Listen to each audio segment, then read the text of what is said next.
es La teoría de las esferas habitadas de Peter Sloterdijk.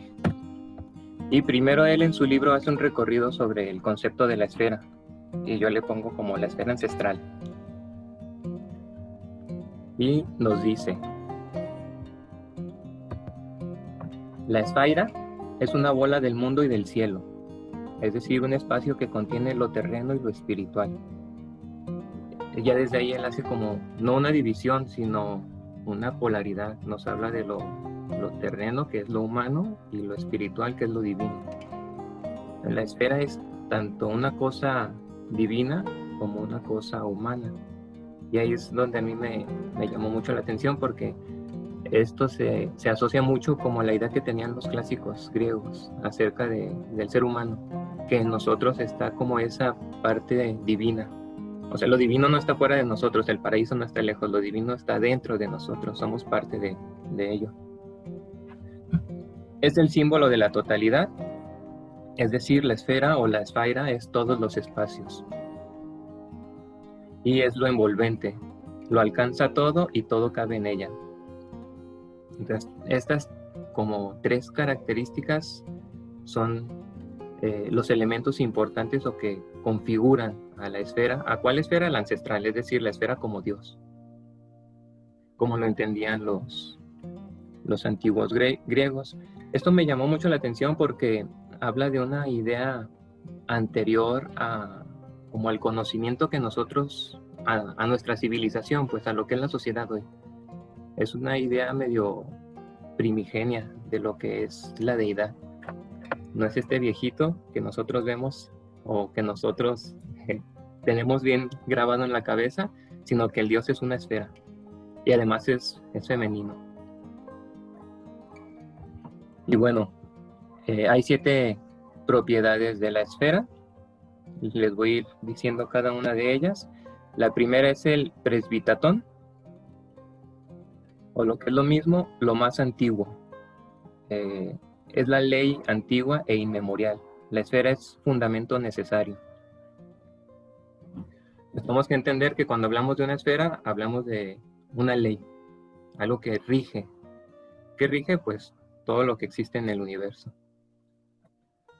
El segundo es el calistón, o lo más bello. Sus simetrías son mágicas y están regidas por su centro. Lo entrelazan y lo hacen girar sobre sí mismo. Tratar de entender estos conceptos es medio complicado. Yo lo que hago es más bien como, no sé si suene tonto, pero más bien sentirlos. O sea, tienes que sentir lo que es lo más bello, tienes que sentir las simetrías de las cosas. El tercero es el magistón, o lo que es lo mismo, la magnitud, y se entiende como lo más grande. Es el topos por excelencia, un espacio coherente que envuelve todo. Es el único conteniente de todo, de lo uno. Y aquí hay que detenernos un poquito, ahí viene una pregunta, para entender qué es lo uno. Y pues vamos a ver qué es lo uno. Lo uno tiene como dos características o doble esencia. Por un lado, es la unidad, la medida exacta de todo, es Dios, es el universo y es el origen. Es decir, lo uno es celestial y es divino. Pero por el otro lado, es el individuo, lo que no está dividido, lo que no se puede dividir. Lo uno es habitarse y es el yo. Es decir, lo uno es terrenal y es corpóreo. Entonces tenemos dos ideas de lo que es lo uno, y esto lo podemos relacionar con la primera diapositiva que les presenté, que decía que la esfera es terrenal y es divina también. Entonces, lo uno es terrenal y es divino. Si se fijan, la esfera y nosotros somos una misma cosa. Es nuestro origen. Bien, ¿entendido ya qué es lo uno? O creo yo entendido. Vamos a la cuarta característica de la esfera y decimos que esta es el sopotatón, o lo más sabio. Si se fijan en todas las palabras, la terminación tatón es como el superlativo. Entonces, los griegos, o más bien las etimologías griegas y latinas, están dadas mucho a unir dos palabras para formar un concepto. Bueno, estas son cuestiones como de lingüística que a mí me parecen muy interesantes, pero que es como dato curioso nada más. Sofos, pues de sabio, y tatón de lo más sabio. Entonces, la esfera es la vida hacia adentro. Cuando nosotros pensamos en la esfera, pues estamos pensando en una introspección, ir hacia nosotros mismos. Y bueno, aquí hay otra cosa que aclarar sobre el sofotatón, que es un concepto que acuñan los sofistas, o más bien que se asocia mucho a los sofistas. Y en este concepto encontramos lo oculto y lo divino. Perdón, lo oculto y el discurso. En lo oculto está Dios, es la mística y es el circunspectio, o el ver hacia adentro, ver hacia alrededor, perdón, voltear a ver lo que hay a un lado de nosotros.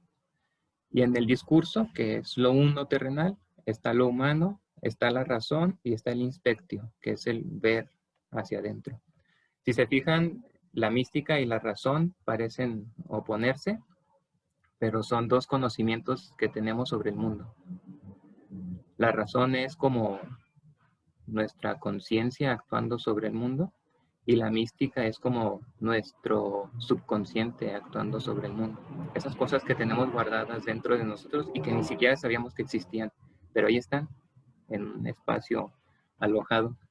Y entonces cuando escuchamos algo así como tu horóscopo es tal cosa y decimos, ah, sí es cierto, encaja con lo que yo soy, no, no es otra cosa que ese conocimiento ancestral, la mística que está dentro de nosotros y que se opone a veces a la razón, porque la razón dice eso, son tonterías, ¿verdad? Porque es más lógica, es decir, es un cuadrito en el que las cosas deben encajar y si no encajan no pertenecen. El quinto es el tachistón o lo más veloz y él lo entiende como el espíritu. El espíritu es lo más veloz que hay en el universo. Es el espíritu que dota a la esfera de omnipresencia, es decir, gracias a esta velocidad está en todos lados. La vuelve casa del espíritu del mundo, es decir, del tiempo. Entonces digamos que el espíritu de la esfera es el tiempo.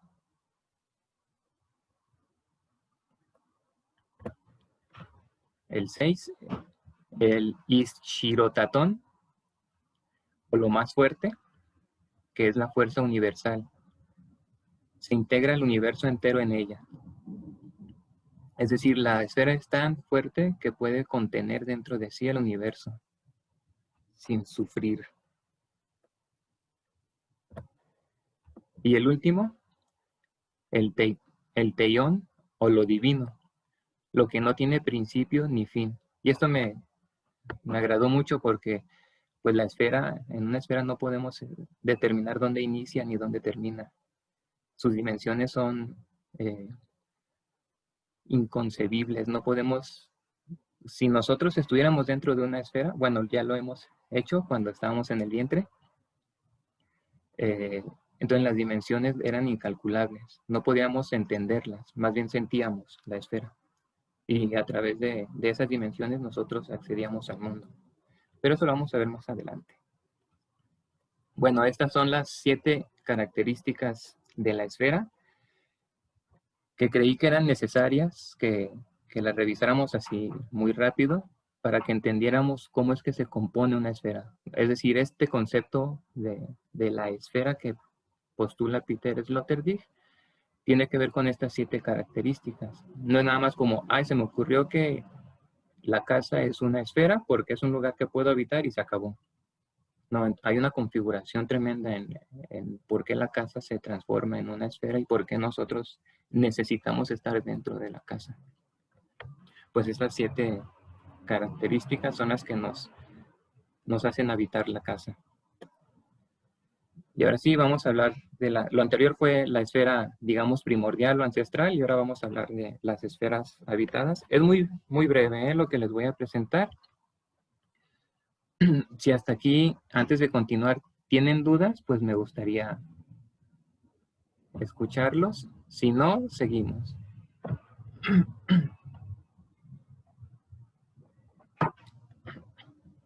Bueno, creo que continuamos.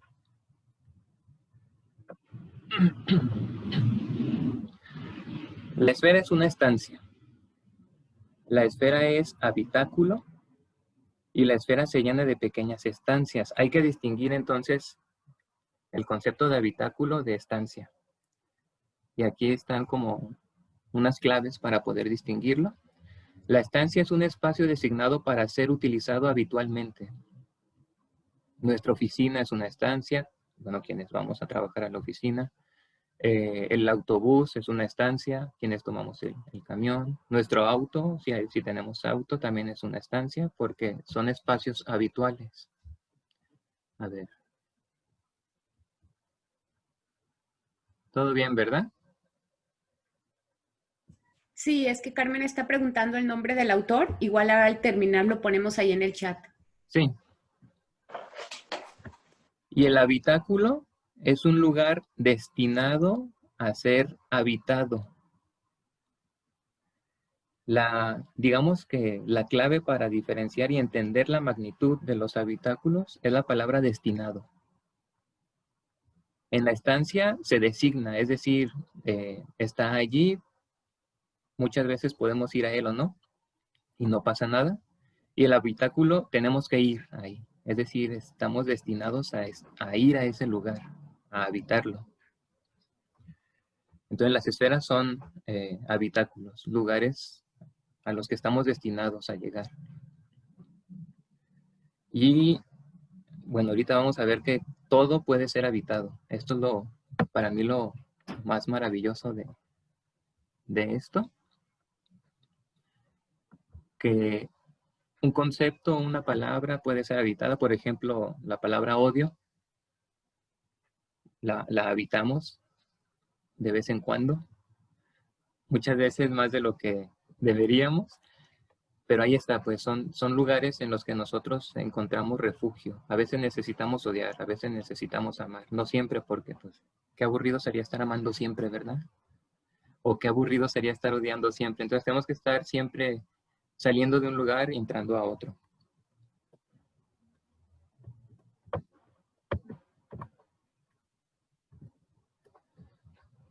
A ver, sí. Y esta frase es la que engloba todo digamos como toda la teoría. Las esferas son lugares de los cuales transferimos experiencias espaciales tempranas, es decir, útero, a lugares nuevos, casas, y movimientos primarios a escenarios lejanos, desiertos. Y esos son los tres conceptos con los que yo les decía que se relacionaba a la vez que la maestra nos estaba hablando de el albedo, el rubedo y... Ay, no me acuerdo el primero. El nigredo. El nigredo. No quiere decir que estos tengan los mismos colores, sino que son también momentos en los que nosotros estamos y nos hacen transformarnos. Iniciamos con el útero y se entiende como el ser entrando en el mundo. Está con los guiones porque los alemanes son aglutinantes. Bueno, el alemán es aglutinante y entonces una palabra es todo un concepto y cuando queremos traducirlo a veces es imposible.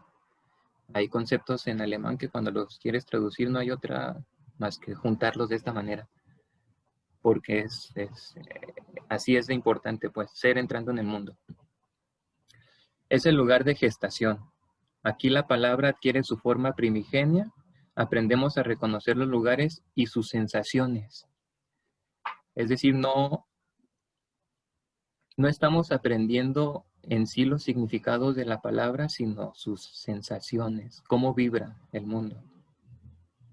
Sentimos los espacios y es, por ejemplo, la cueva de Zaratustra. Cuando él se va a la cueva, él entra a la tierra, es decir, al útero, y de ahí sale siendo otro.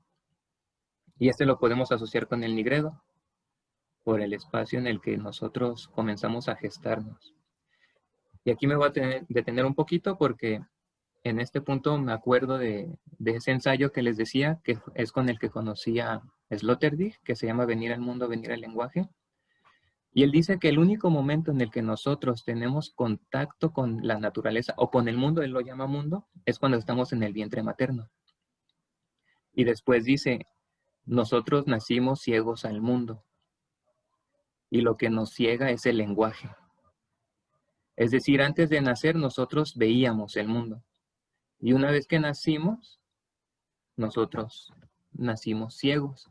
Y en el texto pone un ejercicio y me gustaría que ustedes se lo vayan imaginando. Él dice, imaginen que están dentro del vientre materno y que están a punto de nacer.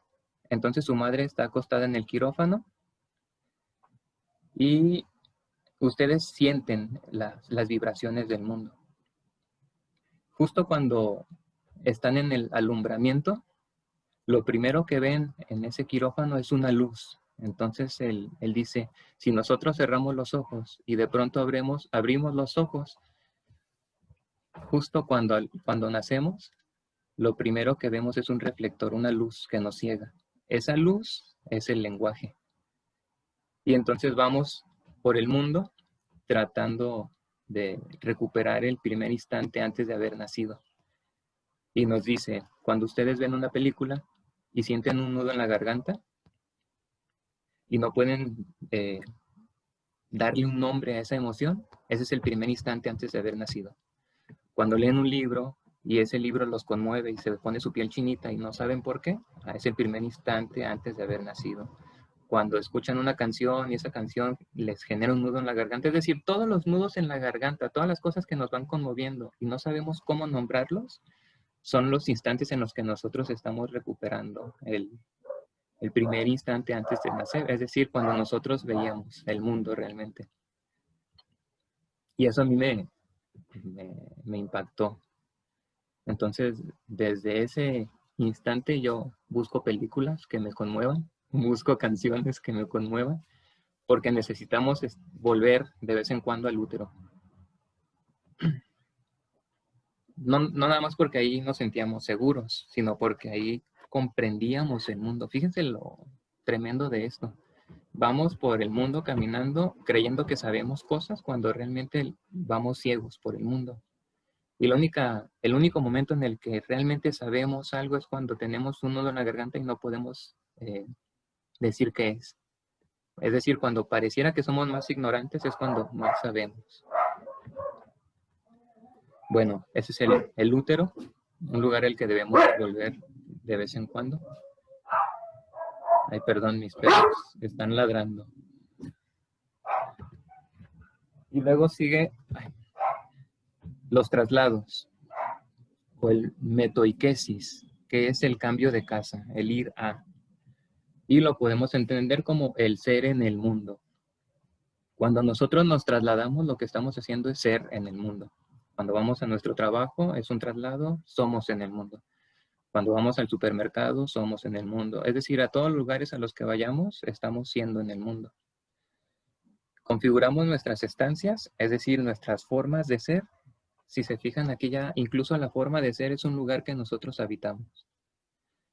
Conforme habitamos diferentes espacios, nos vamos llenando de la atmósfera que nos rodea.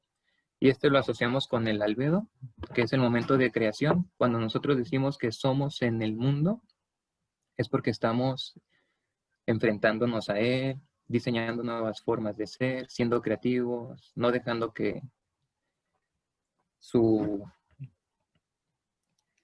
peso nos comprima y nos mantenga quietos. Entonces, esta casa es importante porque, por ejemplo, nosotros decimos, la casa en la que vivo es mi hogar. Lo es mientras estás allí, es decir, después te tendrás que mudar y entonces se transformará tu casa en un traslado. Va a formar parte de esos traslados que son necesarios para crecer. Lo mismo la escuela, por ejemplo, es un traslado. Pasamos por el kinder, primaria, secundaria, preparatoria, universidad, y bueno, si seguimos con los posgrados, pues estamos en continuo traslado. Este lo podemos asociar si leyeron a Zaratustra con el momento en el que Nietzsche baja de la montaña y en su recorrido se va encontrando con diferentes personajes que son como claves en nuestra sociedad, como el sabio, el trapecista, y así se va encontrando con diferentes figuras que hacen que él cambie, que él se transforme. Entonces, cada vez que nosotros en este traslado nos topamos con algo o con alguien significativo, nos transforma. Es decir, generan en nosotros cambios. Entonces, la metoiquesis es el cambio de casa. Las palabras son casas también que nosotros habitamos.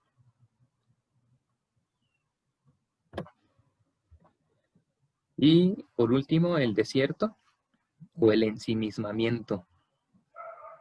Es el ser con el mundo. En algún momento leí, déjenme ver si puedo observar sus mensajes, creo que hay mensajes.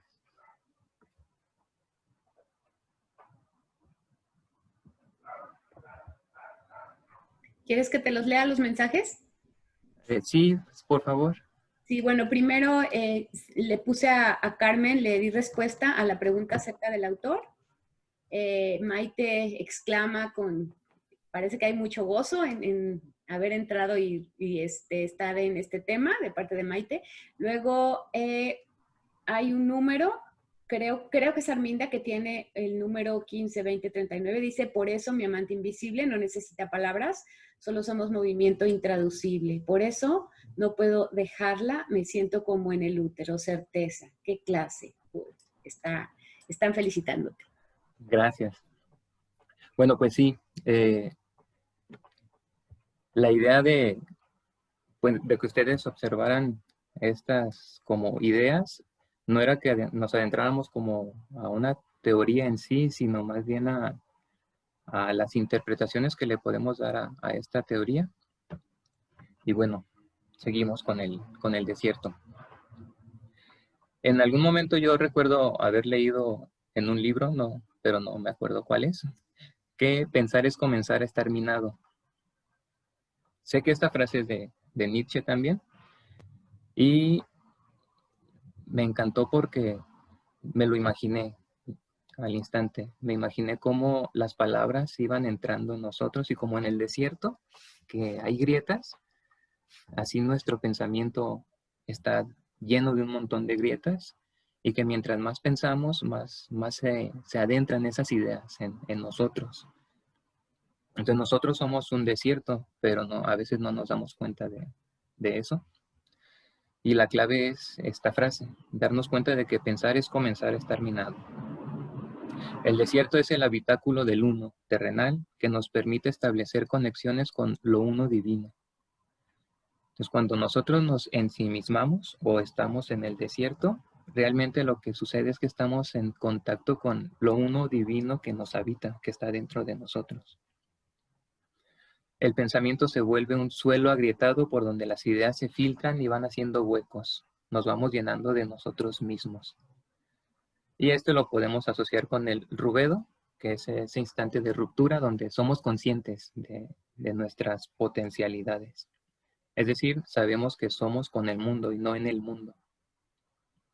No estamos aquí nada más para trasladarnos sobre o en el mundo, sino que estamos aquí para habitarlo.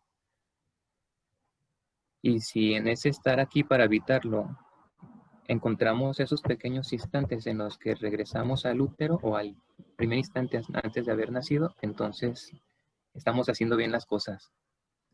Estamos caminando por el desierto. Estos son como los 3 recorridos que nosotros hacemos cuando habitamos las esferas. No quiere decir que estas sean 3 esferas, sino que todas las esferas que nosotros habitamos necesariamente van a pasar por estos 3 recorridos. A excepción del útero, que ya no podemos volver a él. Físicamente no, pues. No es como voy y entro de nuevo al vientre materno. pero sí lo podemos hacer metafísicamente, es decir, a través de las ideas y de los sentimientos y de las emociones. Pero los demás, los traslados y el desierto, continuamente están transformándose y configurándose porque podemos ir y entrar y salir de ellos, a veces a placer, otras veces sin darnos cuenta. Y déjenme ver si hay más. No, pues ese le voy a pasar a la maestra la presentación. Ese es un texto en donde tratan de explicar el concepto de traslados, es decir, qué se entiende por metoiquesis en como el pensamiento de Peter Sloterdijk. Está interesante, habla de algunas cosas de las que yo les compartí. Y bueno, eso era lo que yo quería compartirles, mi lectura de Sloterdijk. Yo la verdad quedé fascinado con este señor, y más cuando sus entrevistas no dicen mucho de él, porque él es muy, muy serio, muy sobrio, muy frío, muy alemán. Pero sus textos están plagados de no es de filosofía, es de poesía tremenda. Y cuando vas leyendo no vas teorizando sobre lo que él dice, sino que vas sintiendo, vas viviendo incluso lo que él te dice. Así que les recomiendo, si pueden, por ahí darse una vuelta por sus libros. El que a mí más me gustó es un ensayo brevísimo que les digo, se llama Venir al mundo, venir al lenguaje, pero sus teorías de esferas están tremendas. El de esferas y burbujas es como el que más puede uno disfrutar. El precio no es muy, muy accesible.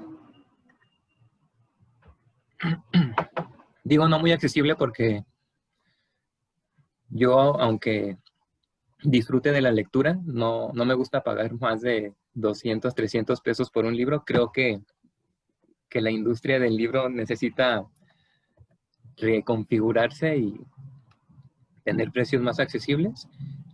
Algunos de estos libros de este señor en el Fondo de Cultura están en 500 pesos, otros en 1,500. Entonces, si les llamó la atención, pues vayan al Fondo de Cultura y vivan a Sloterdijk. Pues sería todo. Gracias. Dejo de compartir.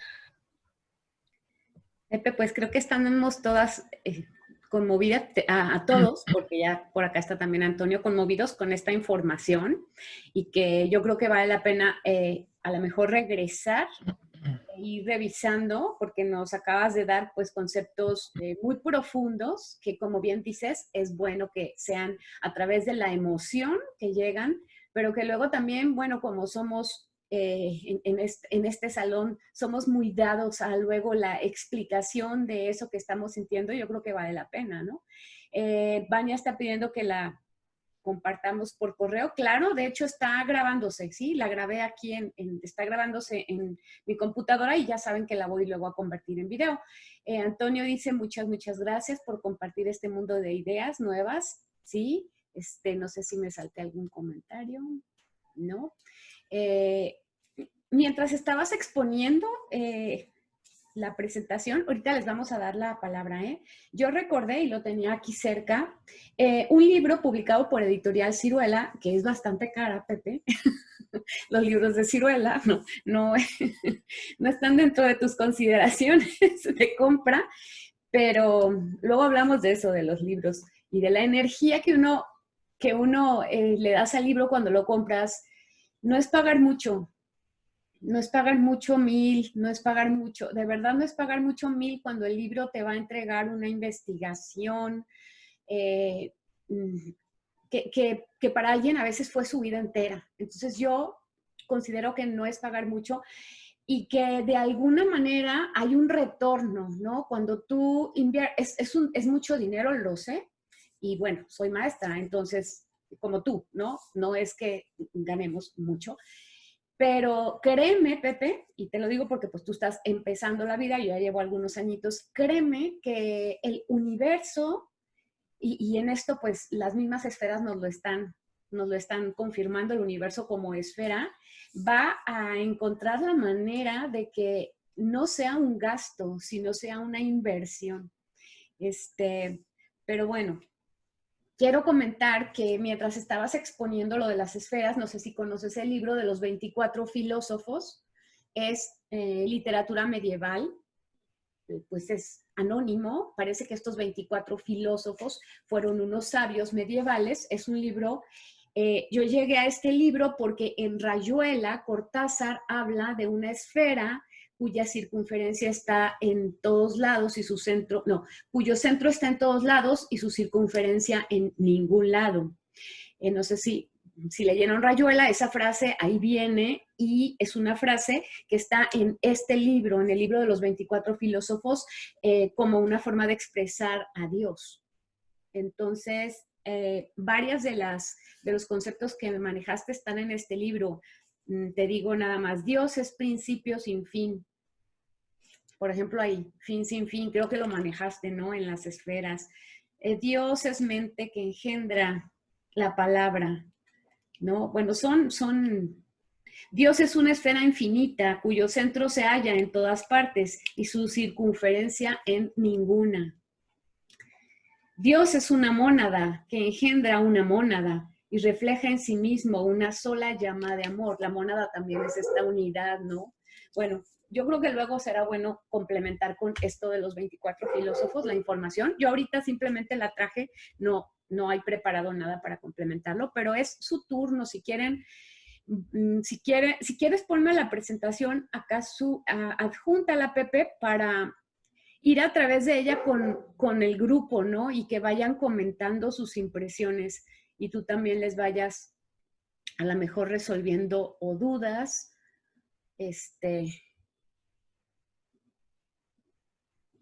A ver, ya está acá, la voy a bajar, la comparto también yo.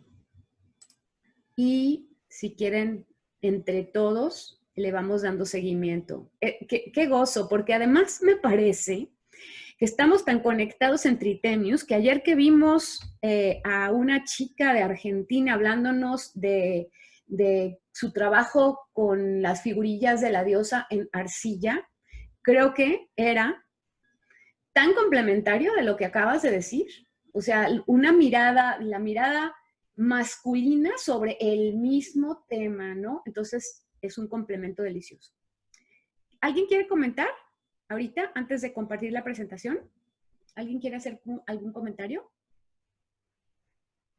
Levanten su mano o conocer algo nuevo es un gozo, te dice Carmen. Bueno, vamos a compartir entonces. Déjame bajarla. Ahí voy.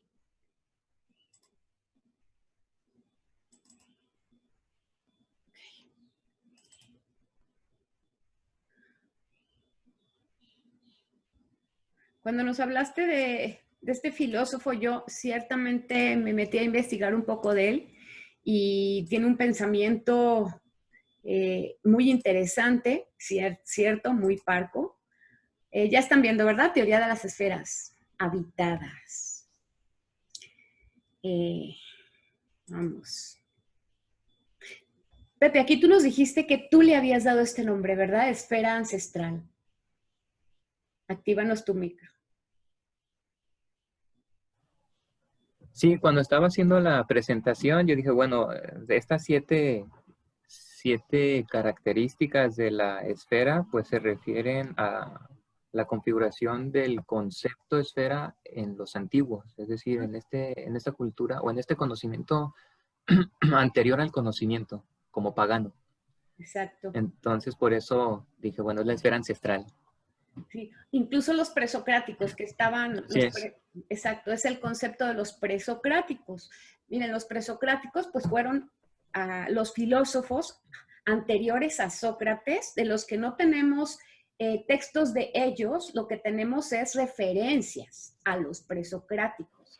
Entonces, para mí son como una especie de mitología de la filosofía, los presocráticos. Y ahí estaba presente este concepto que Pepe le da el nombre de esfera ancestral. La esfera como, es decir, el círculo, inclusive el círculo o esfera como Dios, o sea, era Dios mismo, ¿no? Y el uno, también este concepto es de los presocráticos, el uno también como Dios. La esfera y el uno eran el símil de Dios para estos primeros pensadores.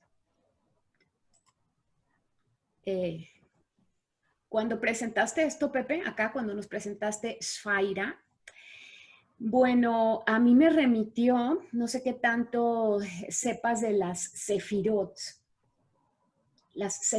de la Cábala. Sí, investigando vi que las mencionaba, pero como yo tengo mucho respeto a todo este tipo de conocimiento que no nos es, digamos, como muy familiar, entonces no me metí más porque dije, no quiero equivocarme. Ajá. Pero te remitió, qué bueno, ese es el punto. Voy a dejar de compartir para verlos más grandes. Lo que es las sefirot, que este nombre de sefirot está conectado con este nombre de esfeira, y bueno, me lo confirma Pepe, que estaba ahí presente en el libro de Schlotterlich, no sé si lo pronuncié bien. Lo que pasa es que es a través de estas esferas que se va formando el llamado árbol de la vida. Y es un árbol a través del cual desciende lo divino e inaccesible, lo divino e intangible, va descendiendo hasta nuestra realidad tangible, inmediata, concreta. Es como un descenso, como una bajada, como si Dios tal cual, se hiciera hombre, como si lo divino se hiciera hombre a través de los caminos. Son caminos. Voy a buscar una imagen del árbol de la vida ahorita en internet para que la vean y vean esta idea. A lo mejor alguien ya lo conoce. El árbol de la vida, Cábala. Le ponen Cábala, sí, porque si no, pues les va a dar otras imágenes. A ver, imágenes. Igual si alguien también sabe de esto, pues lo puede comentar.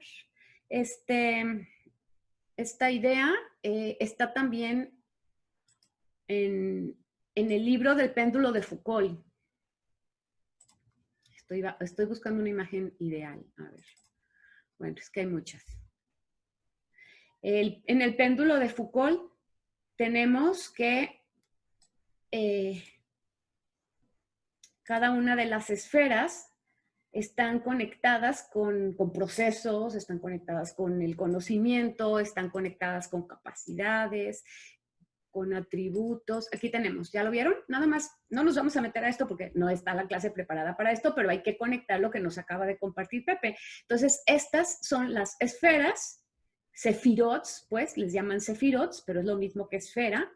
Y la escritura nos remite. La etimología siempre nos ayuda a encontrar las semejanzas, los parentescos, ¿no? Las hermandades entre las palabras. Y estas esferas, ¿sí? Que son las 10 esferas, 1, 2, 3, 4, 5, 6, 7, 8, 9, 10, son las 10 esferas del árbol de la vida, a través de las cuales la de arriba es Dios y la de abajo ya es Malkut, el reino, nosotros.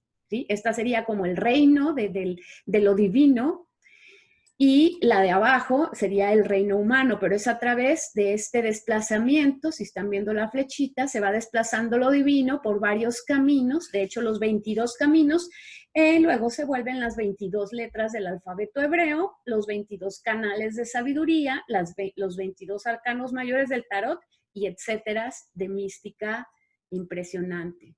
Entonces, la idea de la palabra misma ya nos va a remitir a la mística judía, ya nos remite a la mística judía, ¿no? Que por cierto hay una esfera que es invisible, que está aquí donde se da esta confusión. Esta esfera casi nadie habla de ella, porque ya pertenece a un conocimiento que, bueno, cuando te pones a hablar de ella, tienes que ponerte a hablar de un montón de cosas que mejor no entramos porque no nos alcanzaría el día. Adelante, Maite. Adelante. En lo que es la geometría sagrada,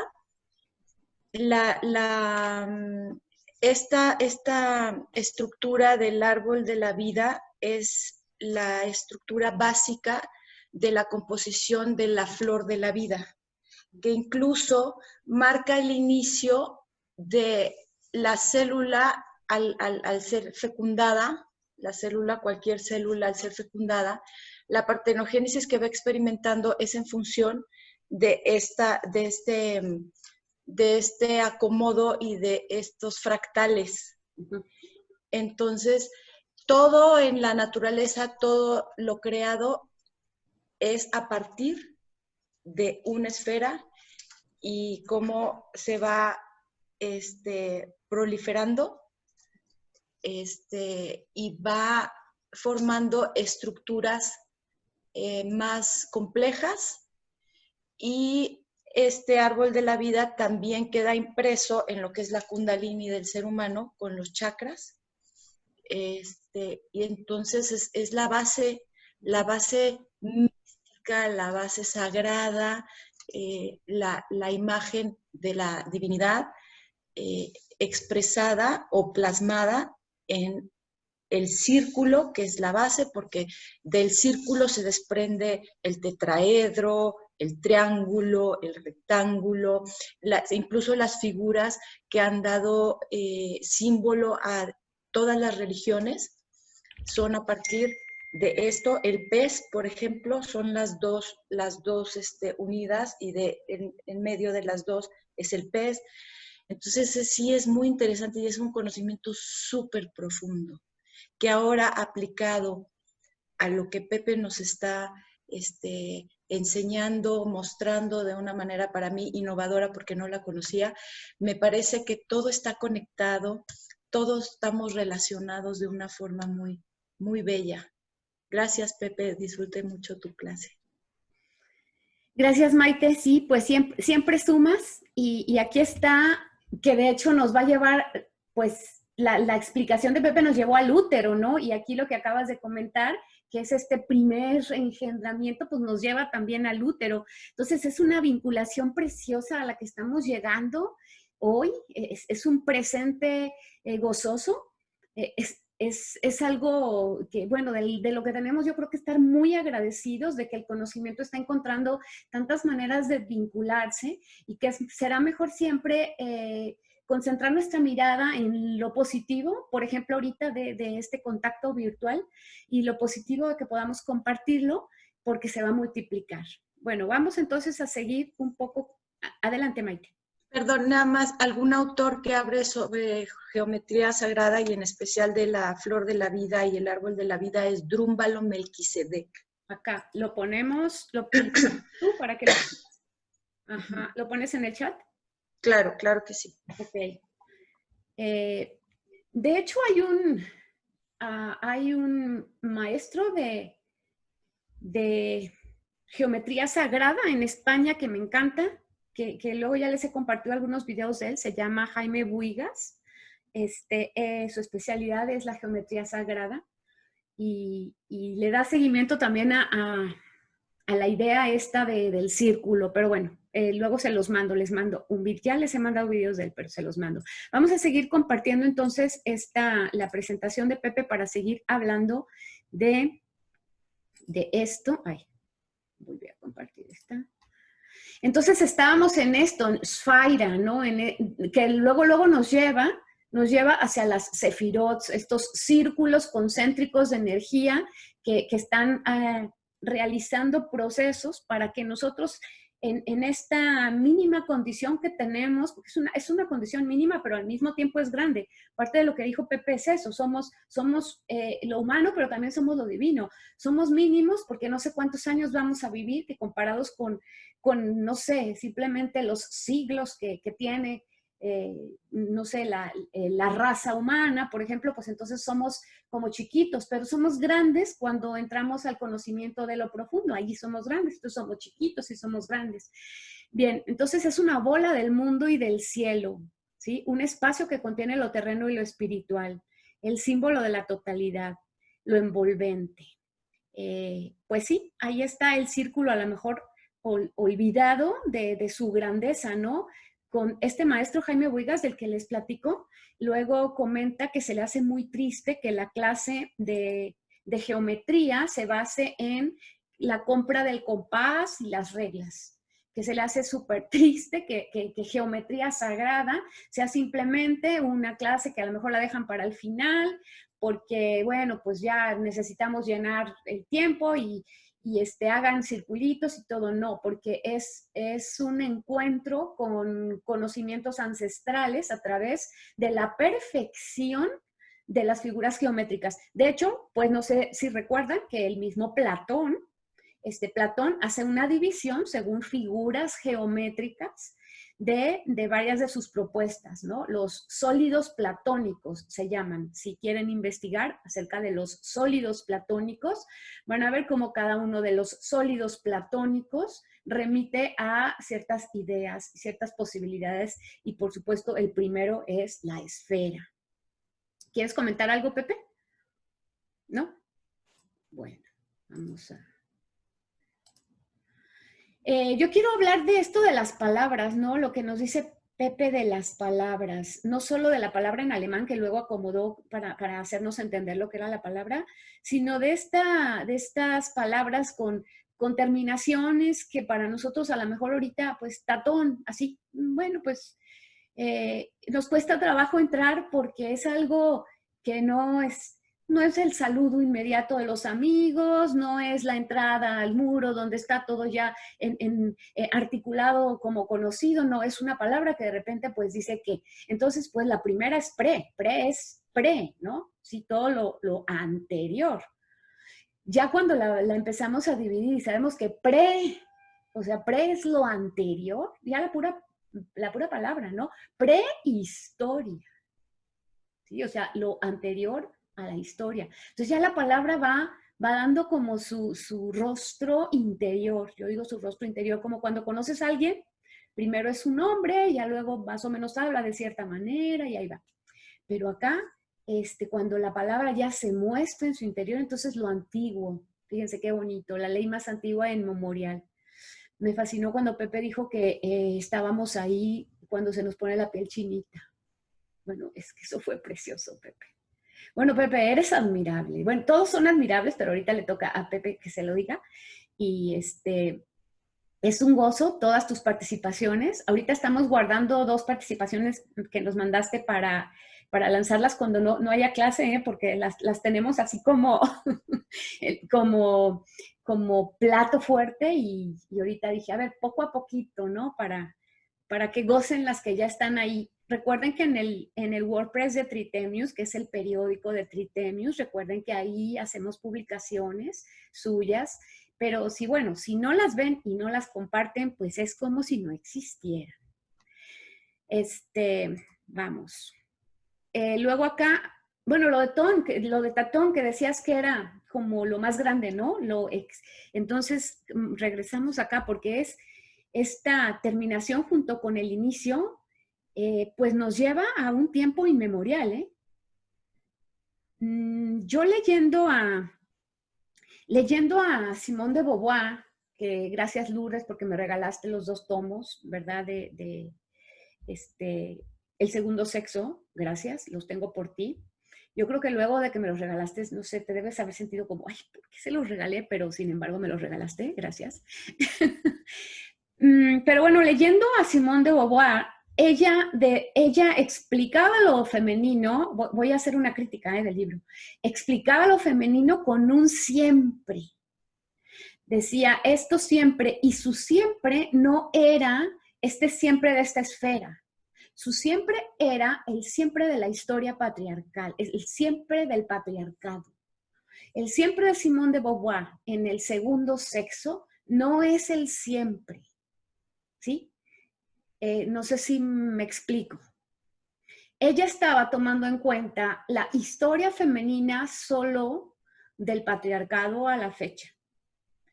Y esta esfera que nos está presentando Pepe y que viene pues de la propuesta de Sloterdijk, cuesta trabajo, a ver.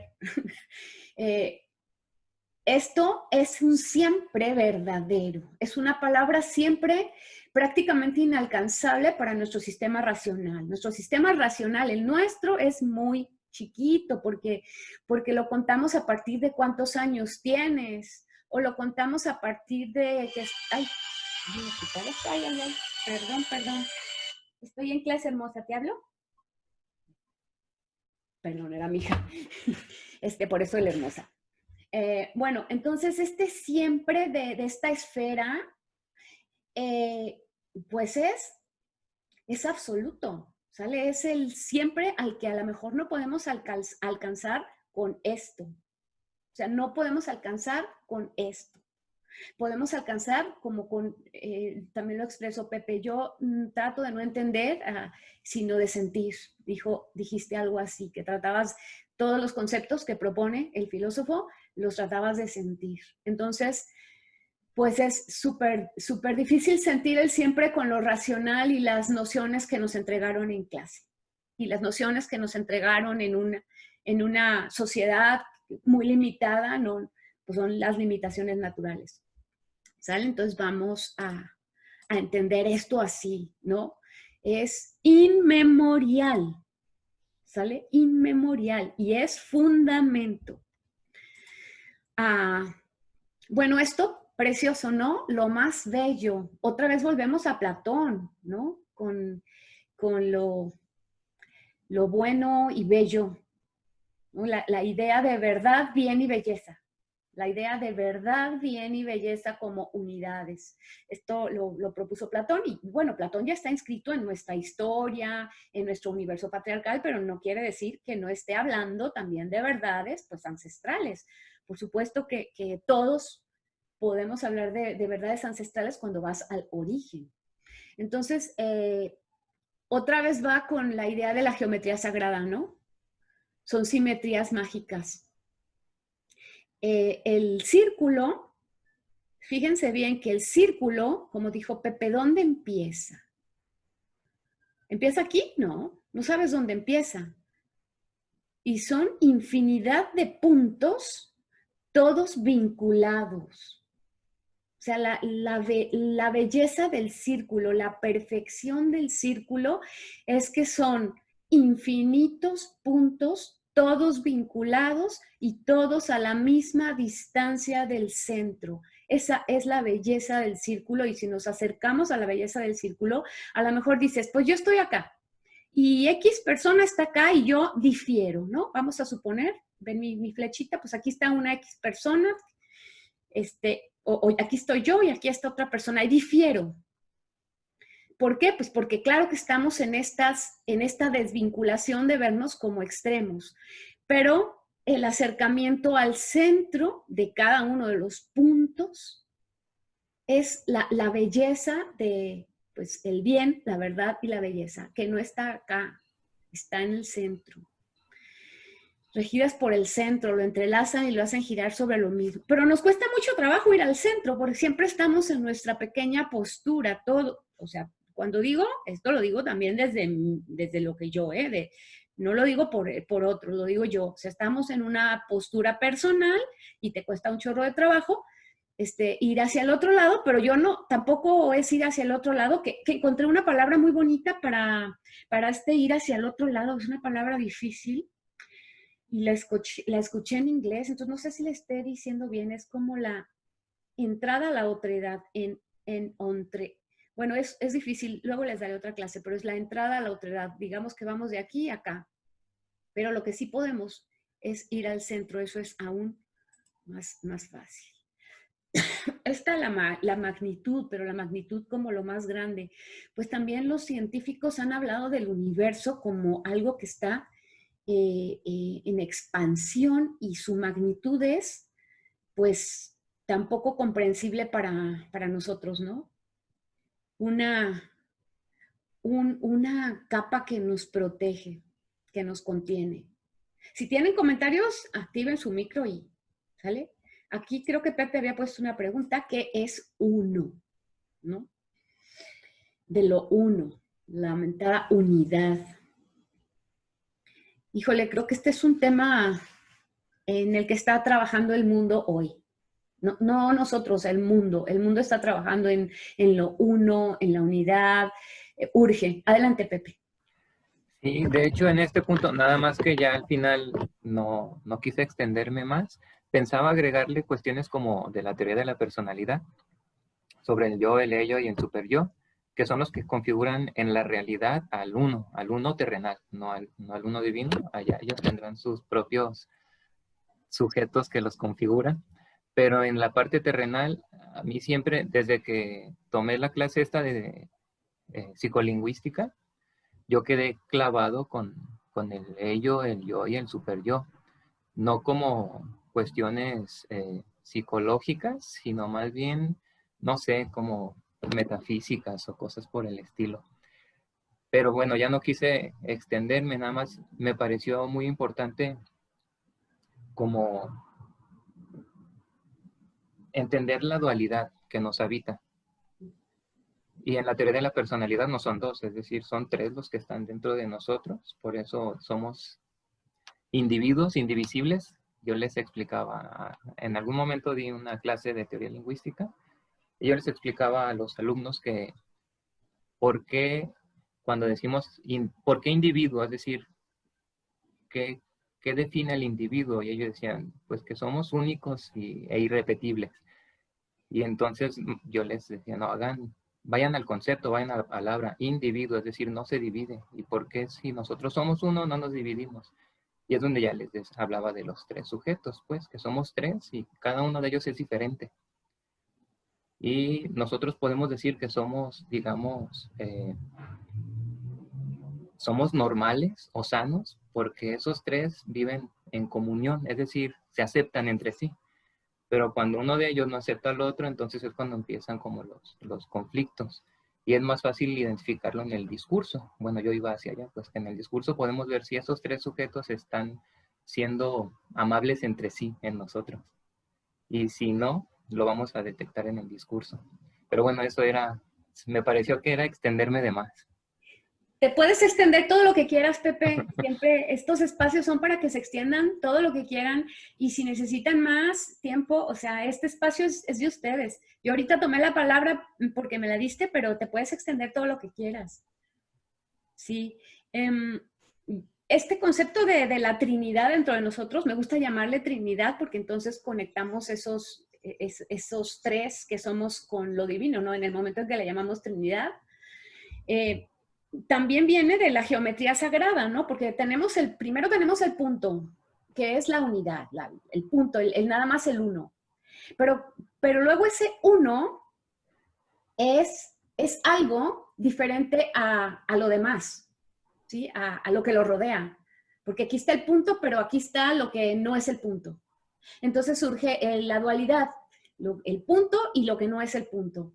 Y si solo estuviera lo dual, cada uno caminaría hacia un extremo y se irían alejando indefinidamente, ¿no? O sea, los dos puntos irían alejándose hasta nunca tocarse. Pero es gracias al tercero, y aquí yo creo que viene esto de esta Trinidad que somos, es gracias a este otro punto que dice, vamos a unir estos dos. Aquí están estos dos que van a seguir avanzando hacia diferentes espacios y arriba aparece el que va a unir.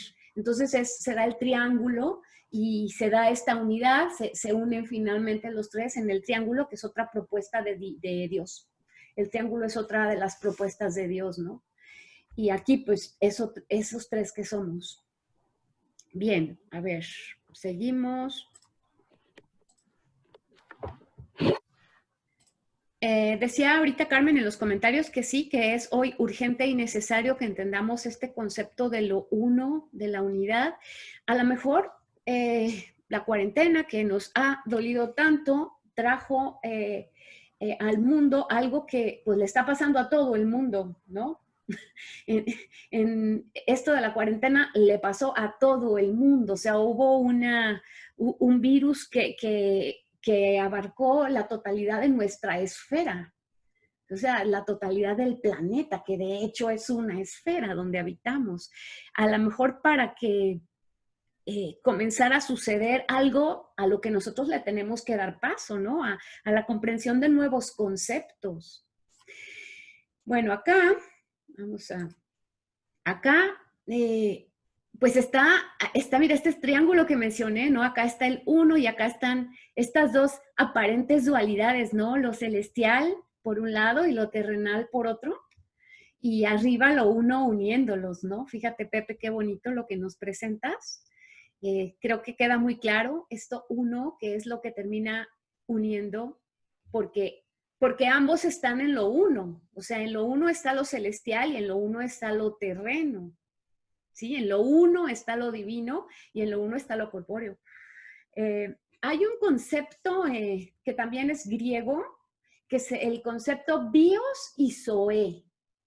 ¿Sí? El concepto bios y zoe también cabe aquí en esto que es, uno es, siempre me confundo si es bios o zoe, pero bueno, uno es la vida como la totalidad. Por ejemplo, el bios como, pues no sé, a lo mejor me muero yo, pero están mis hijos, o a lo mejor se muere, no sé, hay alguna catástrofe y de repente, no sé, la ciudad ya no está, pero bueno, hay otras ciudades, ¿no? O un país perece, pero hay otros países, o así yéndonos como más grande, llega el meteorito que aniquiló a los dinosaurios, bueno, pero continúan otras especies, o sea, hay una vida que constantemente está ahí presente, bios como la vida. Y Zoe como, creo que es así, y Zoe como el individuo, o sea, una es la vida inmensa y otro es el individuo, pero nosotros estamos dentro de esa vida. Y creo ver en esto que estás presentando lo divino como esa vida total, ¿no? Y nosotros como parte de esa vida. O sea, somos parte de esa vida que se va a regenerar, vamos a desaparecer, pero igual los escritores, esta clase pues es para los que les gusta escribir, dejarán sus palabras, ¿no? Una forma de quedarte. Esta es lo más sabio que viene pues de la Sofía, ¿no? Sofos, filósofos, los amigos de la sabiduría. Otra vez estamos con las palabras. Filósofo, sofo, ¿sale? Aquí empieza con sofo y filósofo pues es amigo de la sabiduría. El filósofo es amigo de la sabiduría. Pepe, aparte de un poeta, es un filósofo. Es amigo de la sabiduría. Ya lo hemos notado mucho en bueno, muchos aquí son filósofos y filósofas. Pero es el extremo de la sabiduría. Entonces, lo más sabio. Porque, bueno, yo aunque aquí sea la maestra, pues no puedo decir que soy la más sabia, ni aquí, porque sería un absurdo. Tengo ciertos conocimientos para ciertos temas, pero a lo mejor no soy la más sabia en cocina, por ejemplo, yéndome algo como chiquito, como elemental. Soy la más sabia, a lo mejor en mitología, pero no soy la más sabia en matemáticas, o no soy la más, ¿sí? Y tampoco soy la más sabia en mitología, ¿sí? Tampoco soy, porque habrá quien sepa más, ¿sale? Entonces, nunca, nuestro más es súper limitado. Vania puede saber porque Vania es chef.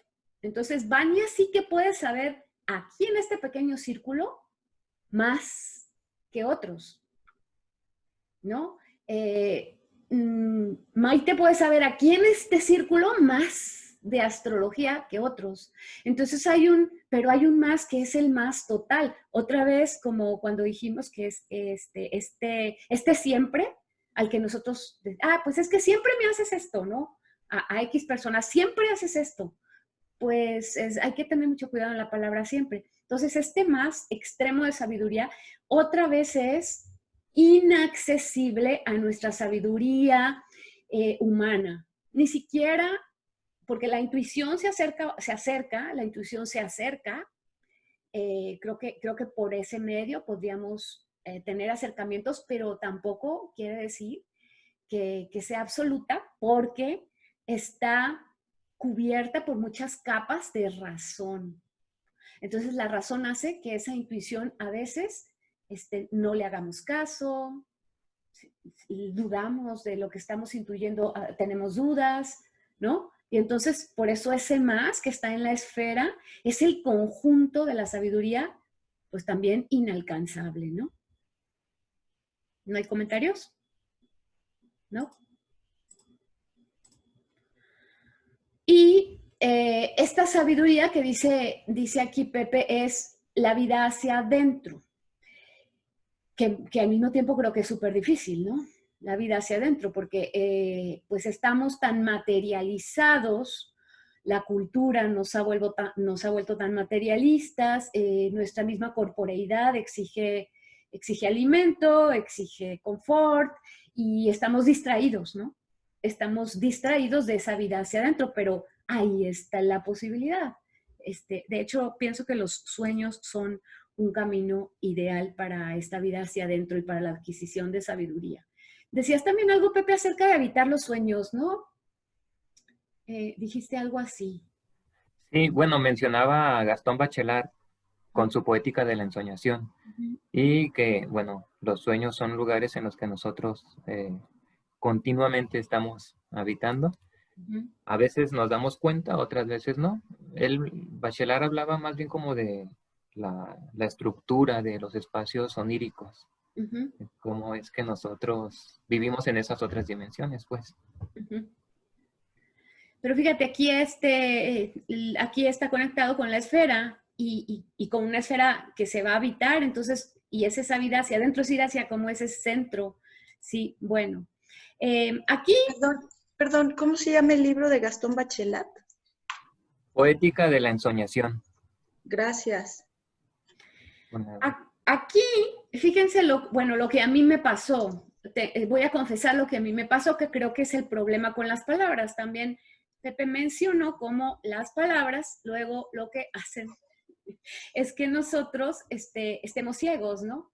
Y a mí lo que me pasó cuando decía culto, me fui a alguien culto, ¿no? Y luego tuve que entender que eran los cultos, o sea, el culto, el ritual, ¿no? Entonces, la misma palabra a veces no nos deja ver lo que está ahí, la palabra oculta, ¿no? Luego que ya aterricé, dije, no es culto de que seas culto, no, es culto de cultura, pero es de cultura como rito, como estas zonas que frecuentamos, ¿no? Y aquí, sí, como sagradas, ¿no? Por ejemplo, la Eucaristía, ¿no? Entonces, me gusta que aquí va lo uno y aquí solo uno. Esta diferencia en lo se me hace fundamental. Las palabras son sagradas, y por eso en estos momentos también la historia humana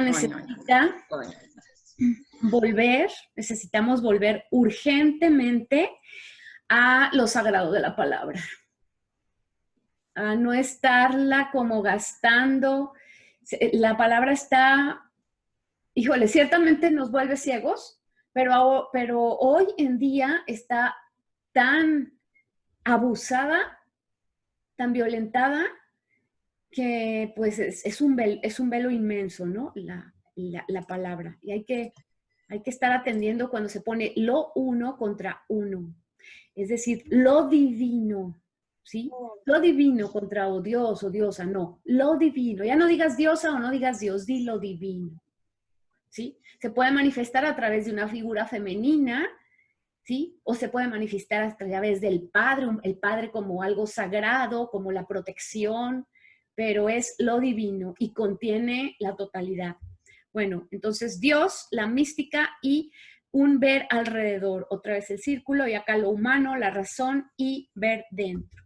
No sé si yo pues estoy aquí conociendo estos conceptos, pero Pepe, puedes, no sientas que ya no tienes la palabra, sigue siendo tu presentación. Bueno, acá lo más veloz. No sé qué sintieron ustedes con esta información, pero a mí se me clarificó el por qué de repente podemos estar en todas partes. Lo que la mecánica cuántica hoy nos dice que así es. O sea, la ciencia está llegando a esto. La ciencia hoy, no más que nunca, yo pienso que la ciencia hoy está volviendo a ser lo que la ciencia fue en un principio.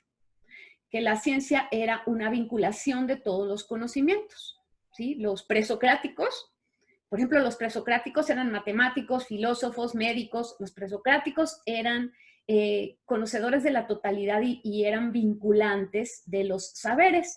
Fue Aristóteles el que hizo las clasificaciones, ¿sí? Aristóteles, posterior a Platón, porque Platón todavía traía esta cercanía con Sócrates y los presocráticos, pero pienso que Aristóteles, luego bastante validado por los padres de la iglesia y las doctrinas occidentales, dividen todo y clasifican.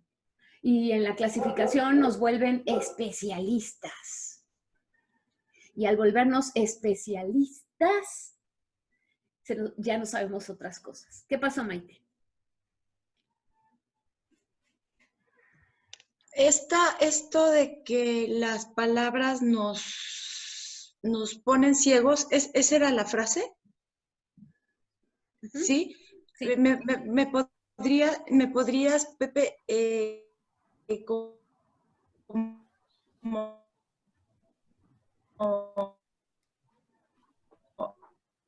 Creo que quiere que ahondes. Te cortaste, Maite, pero entendemos que quieres que Pepe ahonde. Te cortaste, pero quieres que ahonde en este concepto, ¿no? Ajá, sí, porfa. Este concepto lo presentó cuando lo del útero, pero ajá, sí. igual ahorita si quieres aclararlo, Pepe. Bueno, yo recuerdo cuando todavía era estudiante de letras, había una discusión muy fuerte acerca del lenguaje y si es natural o si es social o cultural. Y que al final, pues, te das cuenta de que esa discusión no tiene sentido. Es decir, incluso los lingüistas ya lo superaron. Pero había ahí una idea, y que Sloterdijk para mí la clarificó, que el lenguaje lo que hace es que nosotros nos confundamos, es decir, creemos saber cosas, porque sabemos significados. Sin embargo, la palabra es más profunda, tiene sentidos. Y ahí es donde nos perdemos. Porque... ¿Me podría, sabe, traigo muy mala recepción, voy a salir y volver a entrar porque todo lo estoy escuchando cortado y esto me llama mucho la atención. Ahorita regreso, perdón, Sí. pero es que Dale. Gracias. Fíjate, Pepe, que este curso todavía no te unías al taller. Varios no se unían, ni Angelín, ni Arminda, ni Sofi, no sé si Fabiola, pero este taller lo comenzamos precisamente con esto que estás mencionando acerca de estos dos caminos para el lenguaje, que está en el crátilo, ¿no? Que luego Wittgenstein también tiene de alguna manera Wittgenstein un cambio en su visión, y es súper interesante. Y también vimos a los modernos lingüistas y cómo ya están en una deconstrucción total de lo que antes se pensó que era la lengua. Ya llegó Maite, ya llegó, ¿verdad? Adelante. Ay, sí, perdón, ya estoy aquí, esperemos que ya. Adelante. Gracias.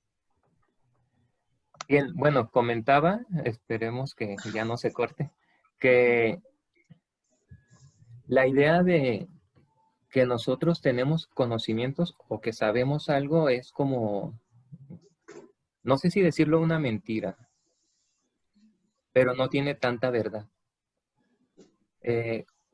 Comentaba hace rato que cuando nosotros decimos saber algo o tener el conocimiento de algo, realmente sabemos nada más significados. Esto es más como filosofía del lenguaje.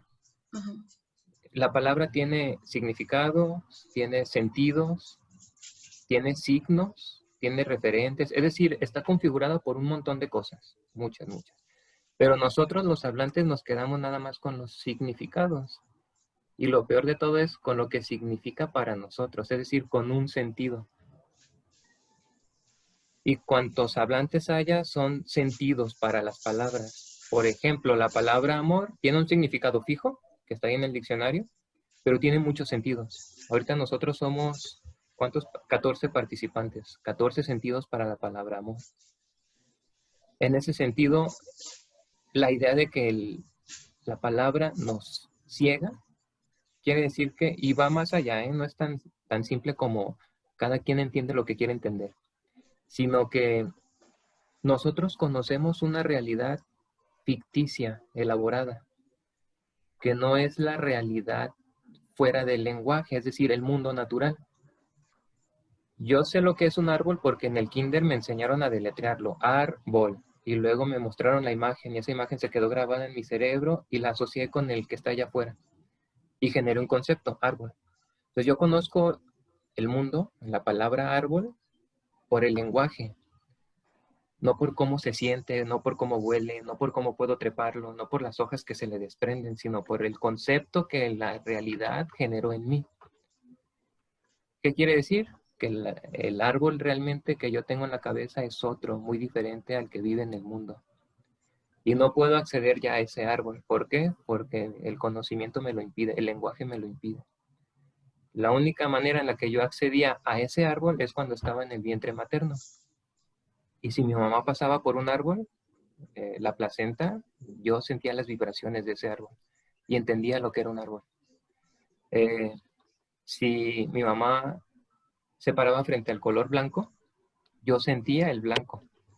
Y ahora solamente sé que el blanco es un tono, es un concepto. Entonces, a eso me refería. Antes de nacer, nosotros tenemos un contacto directo con el mundo porque somos parte de él. Somos naturaleza antes de nacer, cuando estamos en el vientre. Gracias a que percibimos el mundo, no por el lenguaje, porque no sabemos hablar, sino por las vibraciones que hay en ese vientre. Y una vez que nacemos, nos alejamos de esas vibraciones, ya dejamos de sentir el mundo y ahora accedemos a él a través de las palabras. Comenzamos a conocer nuevamente el mundo, pero no lo conocemos como es, sino como nos dicen que es. Esa es la particularidad del lenguaje. Pepe, Sí. aquí con lo que tú estás comentando, fíjate que traigo muy fresco porque hace unos días estuve con Wittgenstein. Tuve unas sesiones con Wittgenstein porque fue a través de un cuadro que se llama La semilla de Egon, y Egon era un pintor que era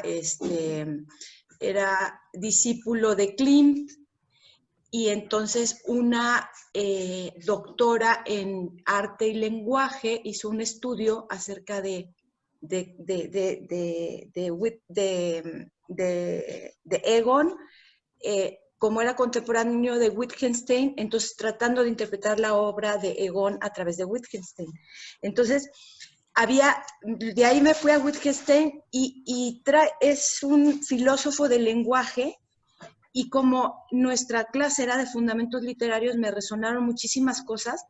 Les voy a leer unas citas que probablemente logren aterrizar de una manera más concreta toda esta intensidad en las frases que nos estás comentando respecto al sentido del lenguaje y las palabras. Dice, por ejemplo, lo inexpresable ciertamente existe, se muestra en lo místico, y el arte puede mostrar esa esfera aproposicional.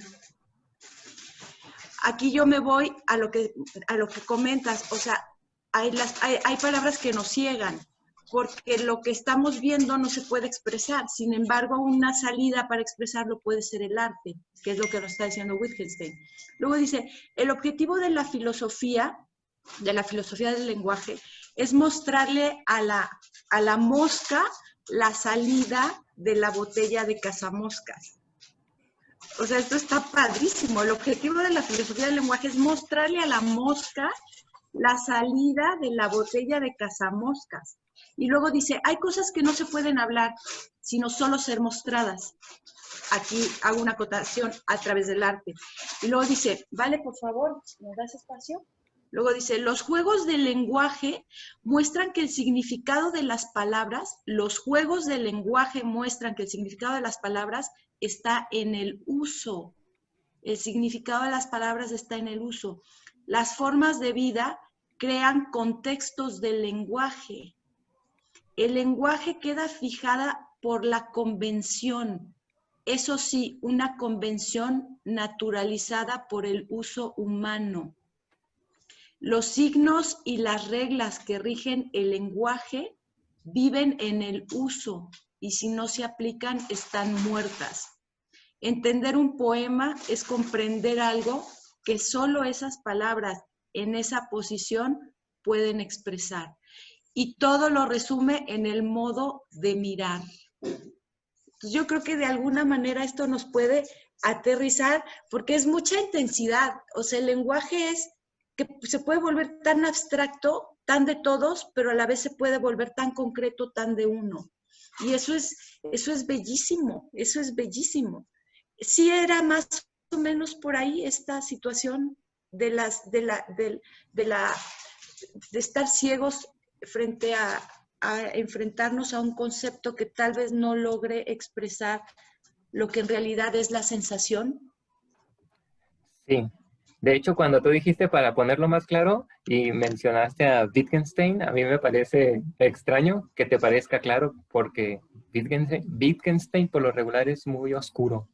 Y más en su Tractatus Lógico, es así como matemático, perdón, es como, ¿qué está diciendo este tipo? Tienes que tratar de descifrarlo. Pero sí, de eso se trata, de cómo, y ahí mismo lo mencionas en una de las citas, que los contextos, cómo vives genera contextos para las palabras, y entonces las palabras van a significar, depende dónde vivas incluso.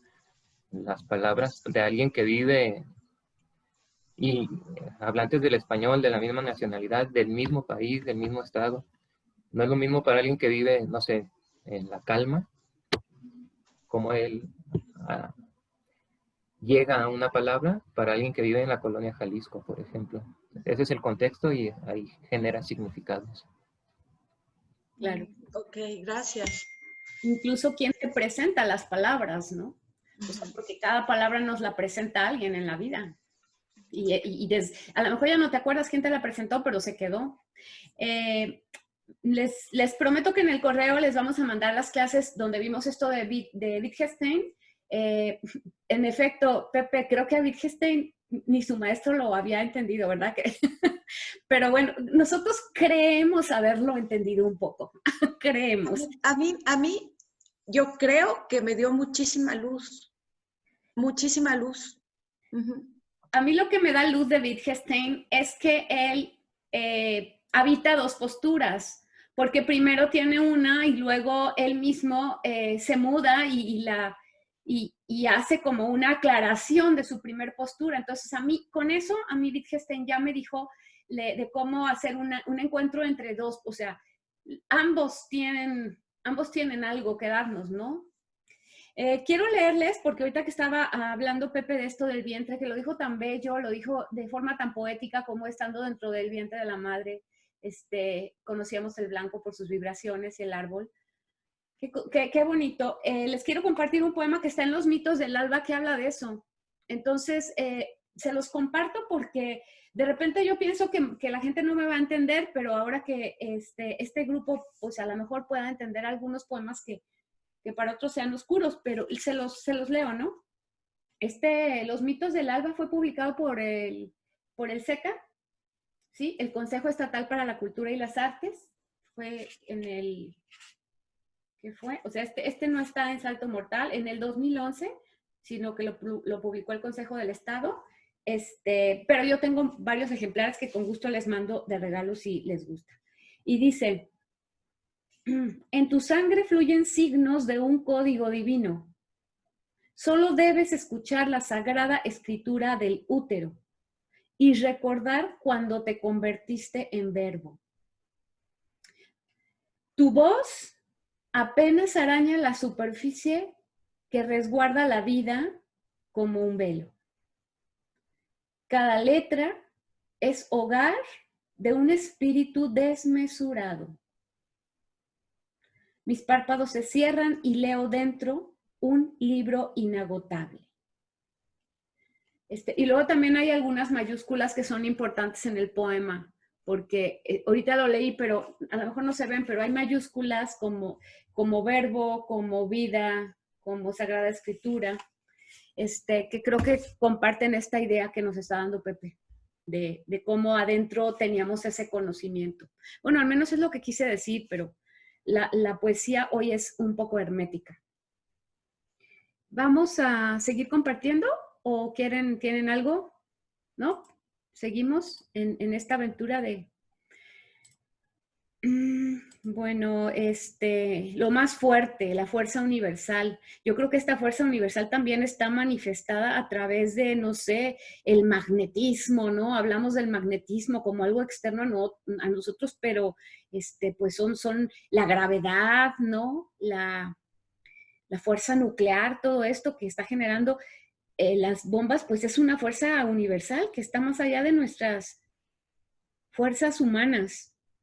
Por aquí va, Pepe, también esto, de la esfera como contenedora de fuerzas extremas, incomprensibles, que vivimos, pero que la verdad, no sé cómo comprender esto del magnetismo. Sí, los ejemplos que pone, pues es para tratar de entender una fuerza tremenda, una fuerza nuclear, pero hay fuerzas tan invisibles que ni siquiera podemos nombrarlas. Por ejemplo, la gravedad. Esa la nombramos, pues hoy sabemos que existe. El amor. Por ejemplo, entonces hay cosas que están allí y que hacen que las cosas se atraigan. Ajá. ¿Y dónde cabe? Pues solamente en la esfera. Ajá. A ver, vamos a seguir. Y teion, lo divino. Es que la palabra teos, déjenme, ahorita vamos a esto de que no tiene principio ni fin. No sé, tenemos la palabra teología. Pero luego del otro lado del océano tenemos la palabra Teotihuacán. Entonces, ¿y cómo es que ambos nombraron teos a lo divino si no había cuando lo nombraron una cercanía, ¿no? Entonces, yo creo que lo divino no tiene principio ni fin, porque como cuando empezamos a llamar teos a Dios.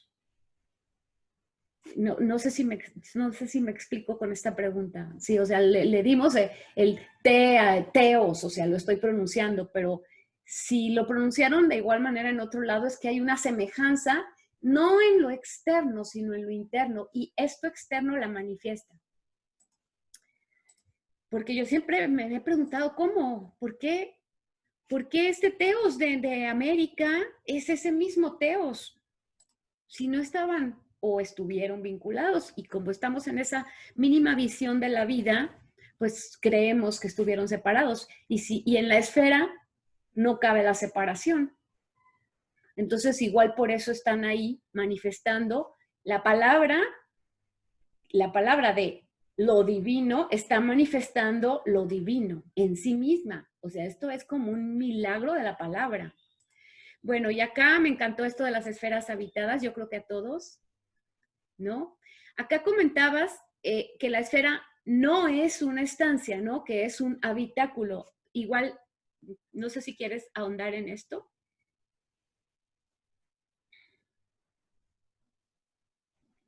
No te oímos, Pepe, ya. Ya.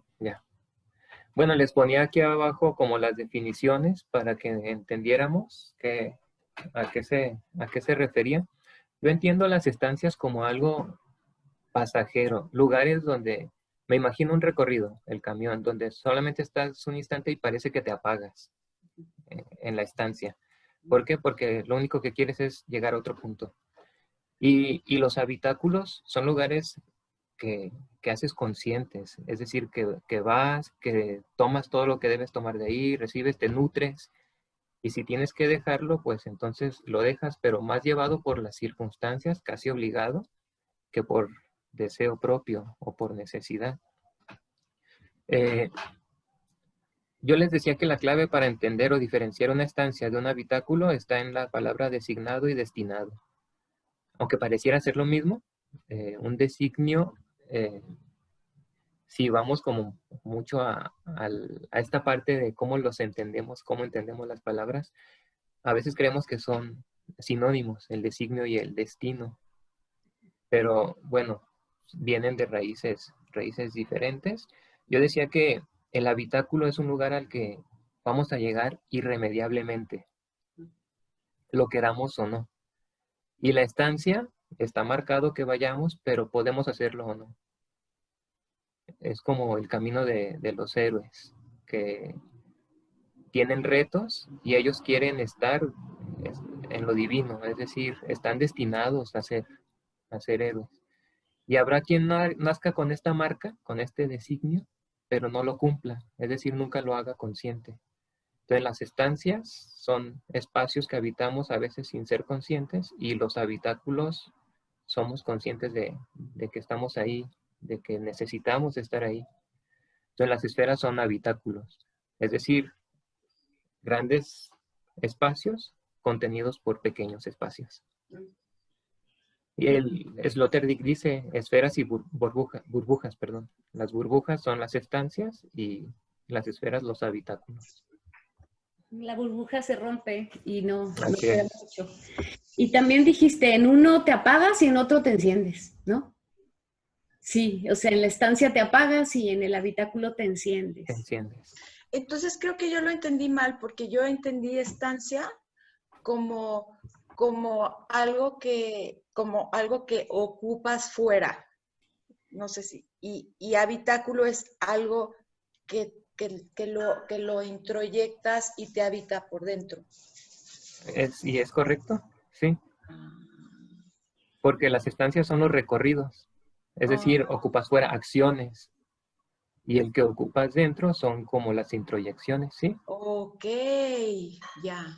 ¿Por qué Bien. sentiste que lo habías entendido mal? Es interesante ver por qué Por el designio y destino.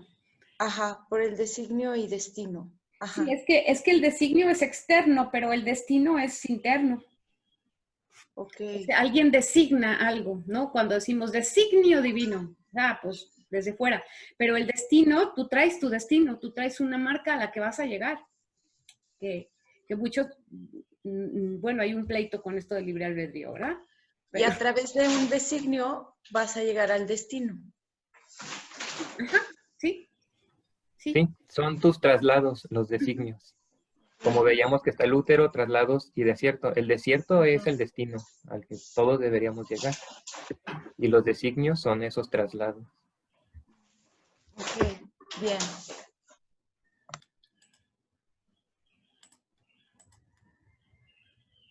Bueno, acá las esferas son lugares de los cuales transferimos experiencias espaciales tempranas a lugares nuevos y movimientos primarios a escenarios lejanos. Yo me acuerdo que también hablaste de esto de los desiertos en una clase, ¿no? Hablaste de los desiertos y de las esferas, fue una clase y no sé si nos quieres también comentar, extender un poquito en esto de los desiertos o quieres que vayamos porque van acá. ¿Sí? Creo que al final viene. Bueno, entonces vamos acá, vámonos por el útero. Bueno, esto que comentaste de cómo había que traducirlo así. Perdón, un segundito con la anterior, porfa. Ajá, ¿Sí? tan experiencias.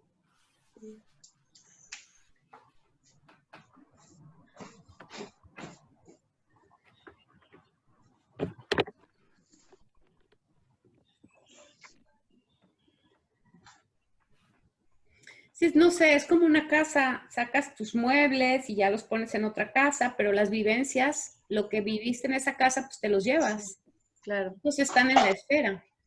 Claro. Los muebles están en la estancia, pero los recuerdos están en la esfera. O tu misma transformación, cómo fuiste transformado, no sé, por dejar una casa, por dejar un país, o por dejar un estado, no sé, de soltera casada o de casada divorciada, o sea, también. O una profesión a otra, Una un profesión oficio a otra, exacto. Ajá, perfecto, ya. Era una Gracias. estancia, era una estancia, pero te llevas lo que tenía de esfera. ¿Sí? Sí, ¿verdad, Pepe? Sí. Y bueno, esto yo quería comentar cuando hiciste la observación de cómo había que ser traducida la palabra, o sea, del alemán, pues es fundamental, ¿no? Porque a lo mejor decimos útero y otra vez la palabra encapsulada en una imagen uterina, o sea, la pura imagen del útero, no encierra todas las posibilidades, ¿no? Que es crecer la palabra. Y somos, o sea, el útero, pues es el ser entrando en el mundo a través de un útero, a través de una esfera. Otra vez volvemos a las sefirots, ¿no? Otra vez se vuelve la idea de las sefirots, estas esferas del árbol de la vida, que es a través bueno, la primera esfera sería el útero. A través de esa primera esfera, pues ya venimos a esto. Ahora estamos, no sé, estaremos en nuevas esferas. Yo creo que ahorita estamos en otra esfera como mundo, atravesando algún tipo de transformación. Bueno, seguimos. El lugar de gestación, aquí la palabra adquiere su forma primigenia y aprendemos a reconocer lugares y sensaciones. Sentimos los espacios, es la cueva de Zaratustra. Bueno, si no han leído Zaratustra, es una obra, pues, que la tienen que tener con palomitas. Si no la han leído, pónganla allí entre su lista, porque además, pues, fue satanizada porque fue mal comprendida. Creo que Zaratustra, debido a las interpretaciones de algunos y a su relación con el nazismo, con el, ¿cómo le llamaban? ¿Cómo le llama? El superhombre, el superhombre. Yo siempre, para quitarme esa idea, yo digo, es el suprahombre. Yo tengo que quitarme, cuando yo estoy con Zaratustra, yo tengo que pensar no en el superhombre, porque entonces inmediatamente contactas, te pasa lo que dice Pepe con la palabra, haces contacto y habitas otra idea, ¿no? Entonces yo les recomiendo que cuando lean Zaratustra desconecten del superhombre, como el hombre superior a otros, y váyanse al suprahombre, al que se supera a sí mismo.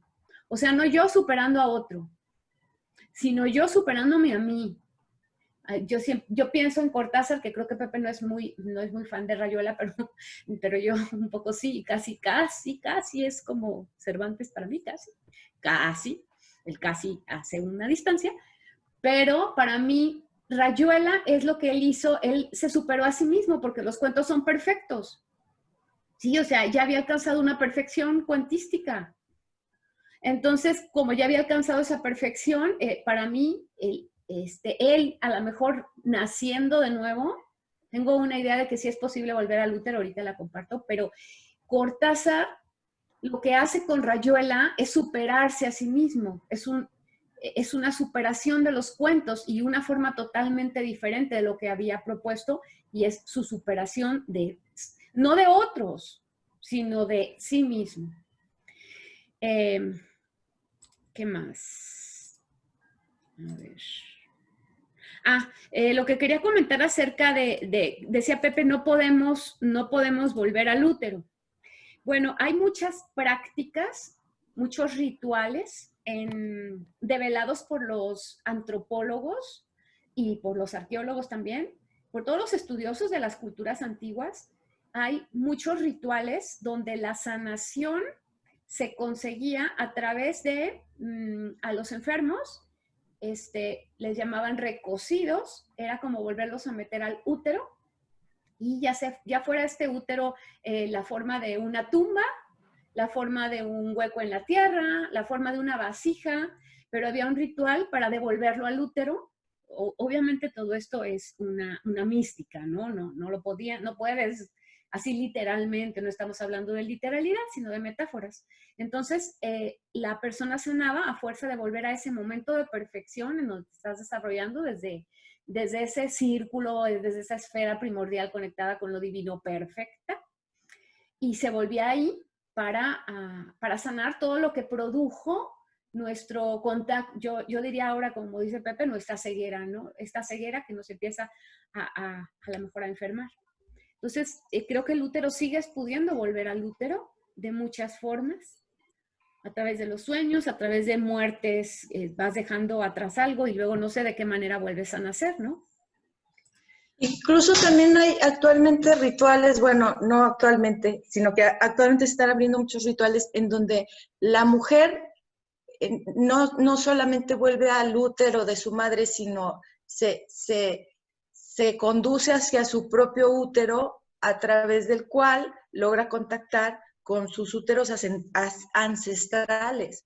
Entonces, pues sí, ya creo que sí hay rituales. Sí. Que no sé si surtan los efectos para lo que Pepe nos trató de transmitir como volver al útero o no, o es otra cosa muy distinta.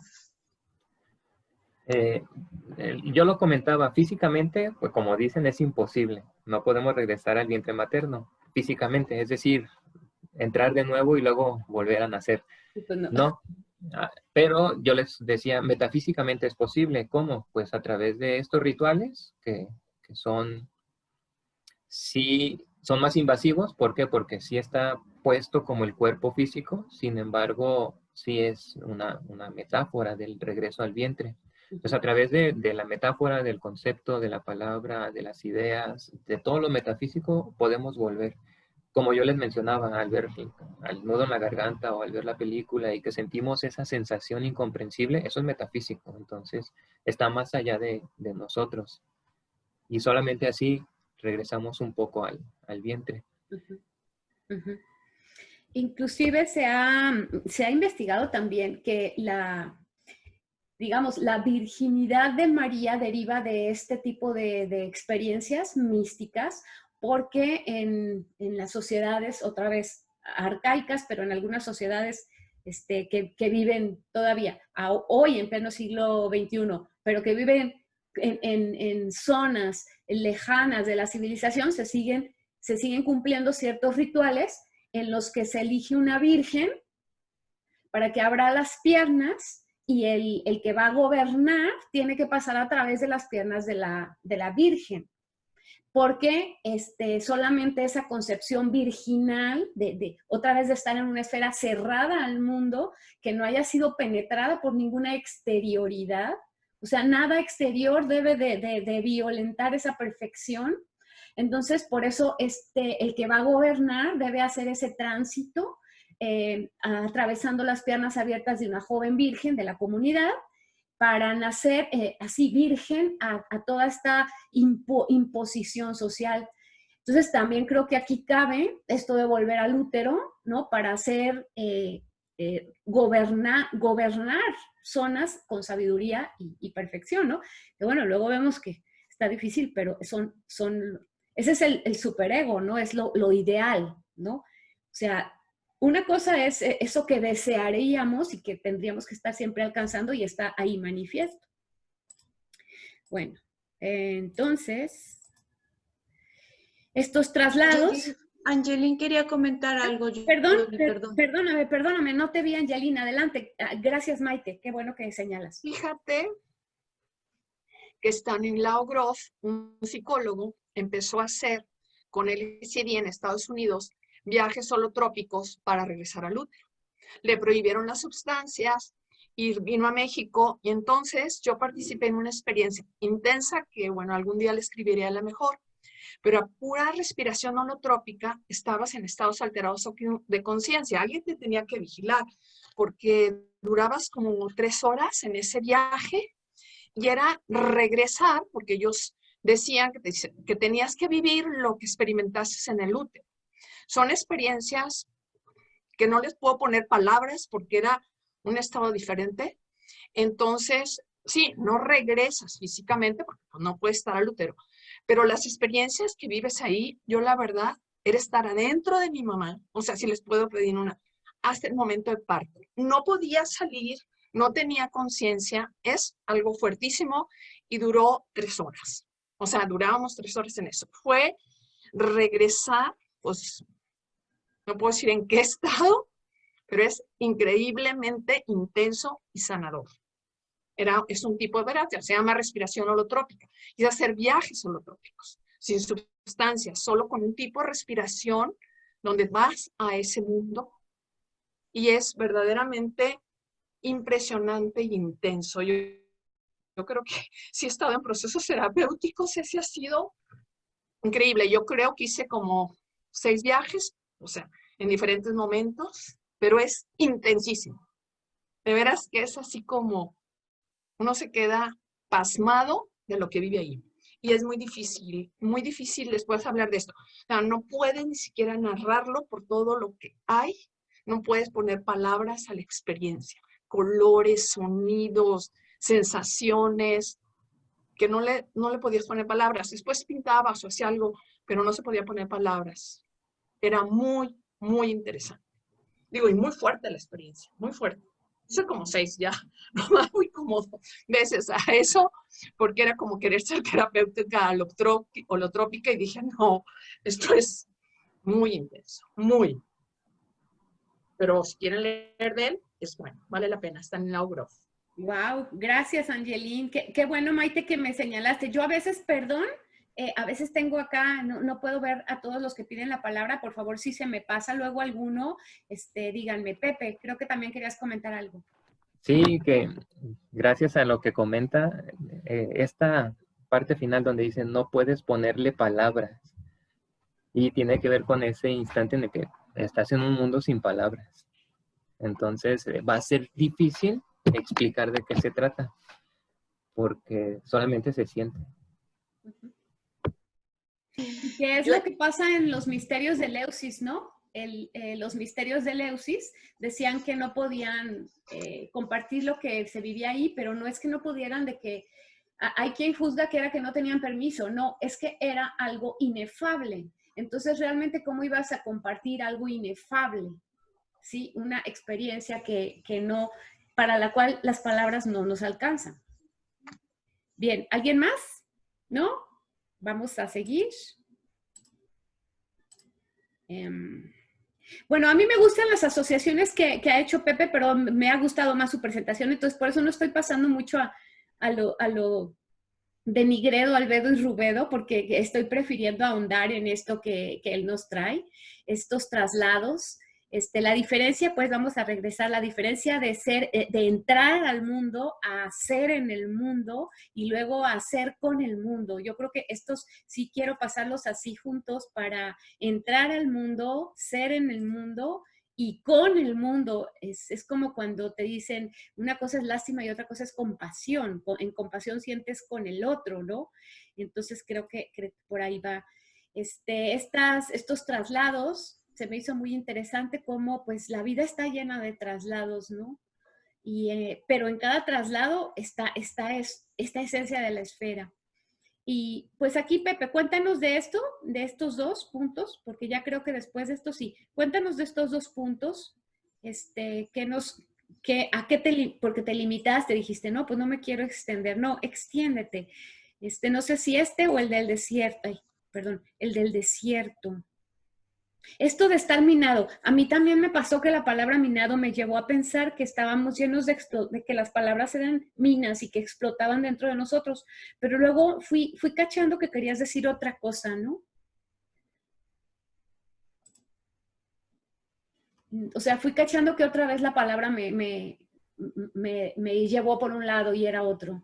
A ver. Sí, minar no se refiere a mina, a explosión, sino a... Imaginen una gota que cae continuamente en un espacio y se filtra. Minar es filtrar.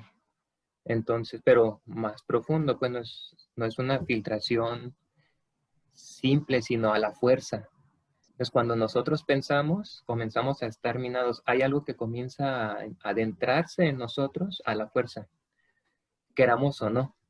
Por eso es que nos ensimismamos.